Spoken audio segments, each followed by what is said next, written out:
Purvanchal university ఇది కేవలం university కాదు, మీ సక్సెస్ స్టోరీకి చిరునామా.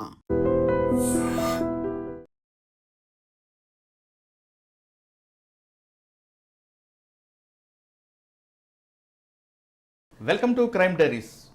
ఈ వారం మన గెస్ట్ ట్రైనింగ్ పీరియడ్లోనే సాహసాలు చేయడంలో ఆమె తిట్ట. ఫస్ట్ ట్రైనింగ్లోనే వ్యభిచార కోపంలో చిక్కుకున్న మహిళల కోసం ఒంటరిగా వెళ్ళి ఆ బ్రోకర్ని పట్టుకొచ్చిన యంగ్ ఐపీఎస్ ఆఫీసర్. కేవలం వ్యభిచార కోపంలో కాకుండా ట్రైన్ కొలాప్స్ అయితే ఆమె స్పాట్కి వెళ్ళి ఆ ట్రైన్లో చిక్కుకున్న వాళ్ళందరికీ రక్షించారు. అదొక్కటే కాదు, కరడుగట్టిన గజ దొంగ ఎన్కౌంటర్లో కూడా ఆమె పాల్గొన్నారు. ఆమె కెరీర్ మొత్తం తీసుకుంటే ఎక్కడో ఒక దగ్గర, ప్రతి దగ్గర ఆమె మార్కు కనిపిస్తుంటుంది. మహిళలు అంటే ప్రత్యేకమైన అభిమానం. ఇంతకీ ఆమె పేరు Sumathi IPS, present DIG CID women protection wing, Telangana state. Sumathi గారు పోలీస్ డిపార్ట్మెంట్కి వచ్చిన టైంలో చాలా అగ్రెసివ్గా వెళ్ళేవారు.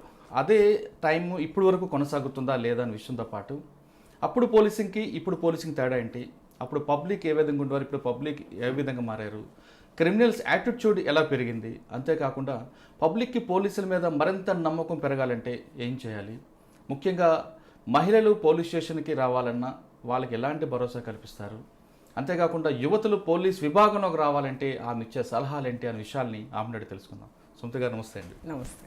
ముందుగా మీకు ఇంటర్నేషనల్ ఉమెన్స్ డే ప్రత్యేక అభినందనలు అండి.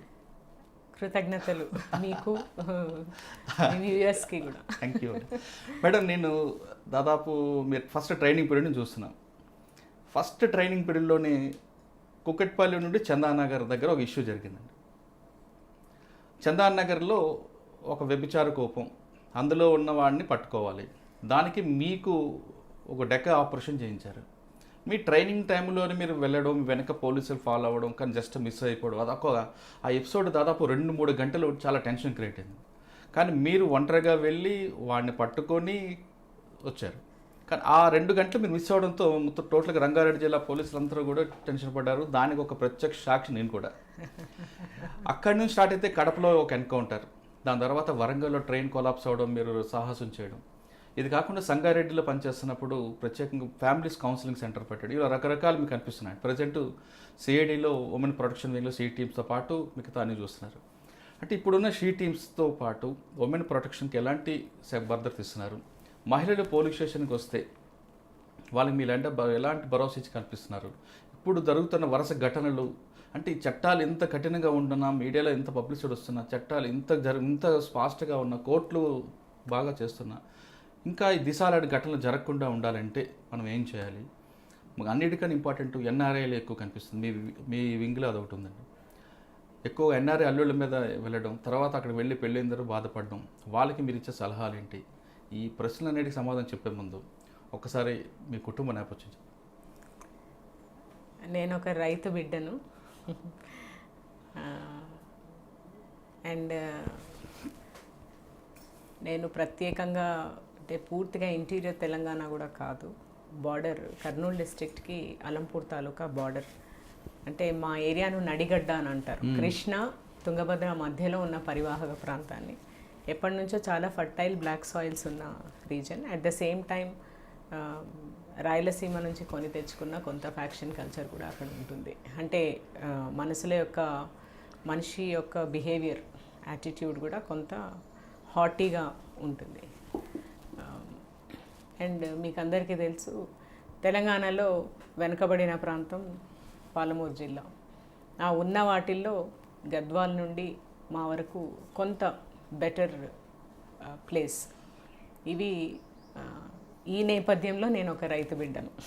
అవునండి, మీరు రైతు బిడ్డగా పుట్టింది. మీ కుటుంబ నేపథ్యంలో ఎవరైనా పోలీస్ ఆఫీసర్ ఉన్నారా? ఇలా మీరు ఎందుకు యూనిఫామ్? అప్పుడు లేరు, ఇప్పుడు కూడా లేరు. మరి మీరు ఎందుకు యూనిఫామ్ వేసుకోవాలనుకున్నారు? అంటే రైతు బిడ్డనే కావచ్చు, కాకపోతే మా గ్రామంలో ఒక పెద్ద మనిషి, మా నాన్నగారు కావచ్చు, తాతయ్య కావచ్చు, ఆ క్రమంలో నేను మీకు చెప్పిన ఈ ప్రాంతంలోని డిఫరెంట్ యాటిట్యూడ్ ఏదైతే ఉందో దానికి సొల్యూషను గవర్నమెంట్ ఏజెన్సీస్నే చూస్తారు. మోస్ట్ ఆఫ్ ద టైం ఆ ఊరికి ఒకరో ఇద్దరో పెద్దలు ఉండడం, నేను పెరిగిన టైంలో. And it was not anything political connected కాదు. ప్రతి పెద్ద కూడా అప్రోచ్ అయ్యే ప్లేస్ పోలీస్ స్టేషన్ ఒకటి. సో ఆయన చేసే న్యాయానికి ఫైనల్గా రోజుకు ఒక 10 పంచాయతీలు 15 పంచాయతీలు నడిచేవి ఇంటి ముందు. మేము చిన్నతనంలో ప్రతి చిన్నదానికి ఇంటి ముందు పంచాయతీ, దానికి ఒక 100 మంది కూర్చునేవాళ్ళు. ఫైనల్గా నీవు ఇది వినకపోతే నెక్స్ట్ పోలీస్ స్టేషన్కి పంపాల్సి వస్తుందన్న ఒక మాట. అంటే ఆ నేపథ్యంలో మా నాన్నమ్మ కావచ్చు, లేకపోతే చుట్టూ ఉన్న వాళ్ళు కావచ్చు, అండ్ గ్రామం మీద ప్రీతి ఎక్కువ ఉండేది నాకు. నానమ్మ వల్ల కావచ్చు, గ్రామం వల్ల కూడా కావచ్చు. హాలిడేస్లో అందరూ హైదరాబాద్కి వచ్చినా లేకపోతే అట్లా వచ్చినా నేను మాత్రం నానమ్మ దగ్గరికి పోవడము. And influence of village culture కొంత. 3 ఆ జస్టిస్ చేసే క్రమంలో ఒక్క ఊరి పెద్ద ఇంతమందికి జస్టిస్ చేయగలిగినప్పుడు ఇంకా నువ్వు అదే పోలీస్లో అయితే ఇంకా చాలామందికి జస్టిస్ ఇవ్వచ్చు అని ఒక కాన్సెప్ట్ మా నాన్నమ్మ ఇన్బిల్డ్ చేయడము. చిన్న సంఘటన, ఒక రాముడు అని ఒక ఆయన ఉండేవాడు. Probably he died recently. And untouchability ఉండేది నా చిన్నతనంలో. ఎంత అన్టచబిలిటీ ఉండేదంటే ఈవెన్ ఫుడ్ వేయడం కూడా పైనుంచి వేసేవాళ్ళు, లోపలికి వచ్చేవాళ్ళు కాదు.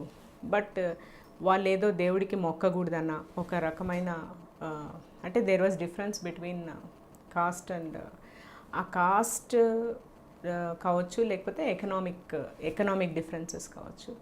ఆయన ఎక్కడో మూల కూర్చొని ఉట్టి గడ్డివాములు వేస్తుండే. తర్వాత దూడలకు ఆవులకు తాళ్ళు అల్లుతారండి, అట్లా అల్లుతుండే.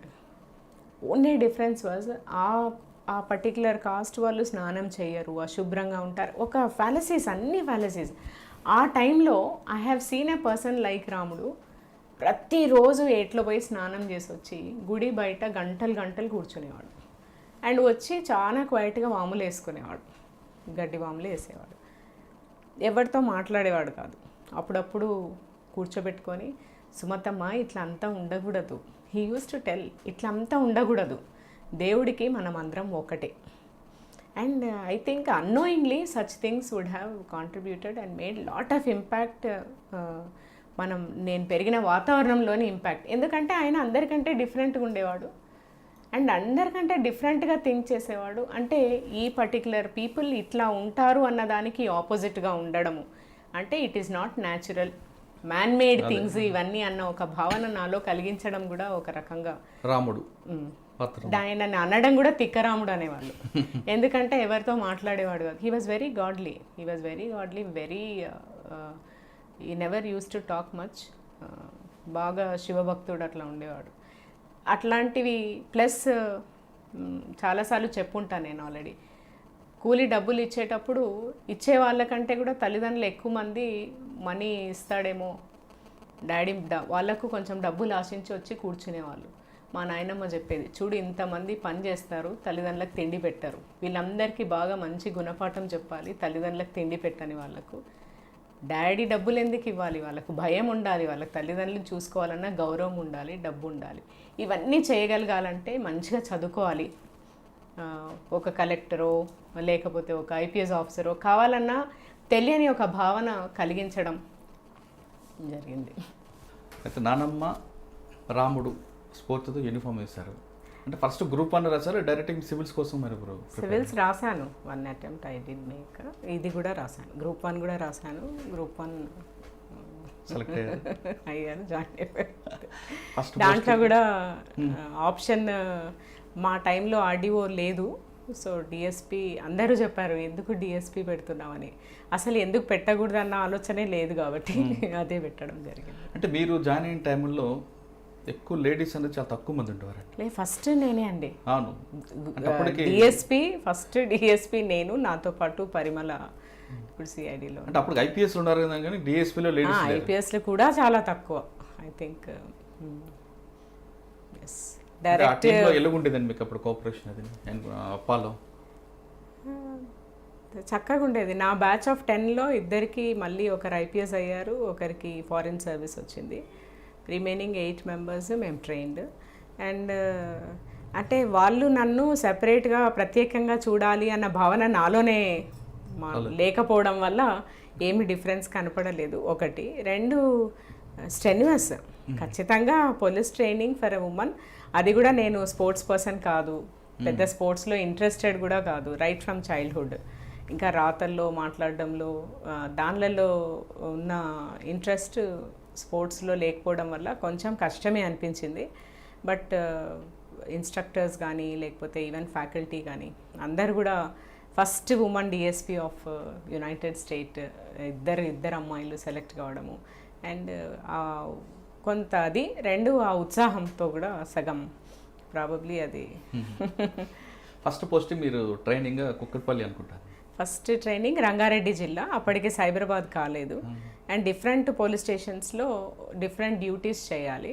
Kukatpally first police station I have seen in my service as, మీకు గుర్తుందో లేదో, your reporter for Rangareddy district. నేను ఆ రోజు కానిస్టేబుల్గా ఏంటి గార్డ్ డ్యూటీ చేస్తున్నాను. అప్పుడు you entered in to the police station, if I remember very well. అరే ఉమెన్ ఏంటి ఇక్కడ గార్డ్ డ్యూటీ చేయడం ఏంటి అన్న లెవెల్లో వచ్చి యూ టాక్ ఫర్ 1 hour. చాలా మాట్లాడారు ఆ రోజు.